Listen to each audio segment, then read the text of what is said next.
इसको जंग नहीं लगता। फिर अस्सलाम वालेकुम, this is Arham Malik from New World Lighting and Co. ये जी 12 वाट के अंदर टांके वाला सेट है, 16D के अंदर आया हुआ। 14D 15D तो हम सेल करते रहते हैं। 1 mm के अंदर चिप है, टांका टाइप में, ठीक है, सोल्डिंग टाइप के अंदर। 16D में है, 6500 केल्विन इसका टेम्परेचर। इसके साथ जो ड्राइवर है वो ये ड्राइवर है 4.7 400 वोल्टेज के अंदर, ठीक है। इसके साथ बॉडी आपको मैट और क्रिस्टल दोनों में देखने को मिल जाएगी। ये फ़िलहाल हम क्रिस्टल की बॉडी लगा रहे हैं, क्रिस्टल का ऑर्डर है, ठीक है। ये क्रिस्टल बॉडी है और इसमें जो पिन चूड़ी लग रही है वो भी क्रोम हुई लग रही है, सादी पिन चूड़ी नहीं लग रही इसके अंदर।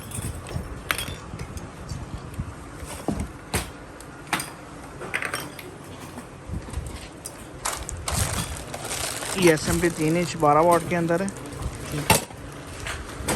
ये क्रिस्टल बॉडी में तैयार हुआ पड़ा है, इसको भी टांका लगना है, ठीक है।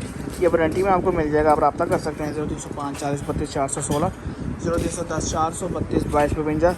आप ऑफिस टाइमिंग के अंदर सुबह 11 से शाम 6 बजे तक कॉल कर सकते हैं। नंबर बंद होने की ज़रूरत पर व्हाट्सएप पे आप कॉल कर सकते हैं। और इतवार को हमारा ऑफिस बंद होता है। विज़िट कर सकते हैं हमारी फैक्ट्री 783H ब्लॉक सब्ज़दार लाहौर।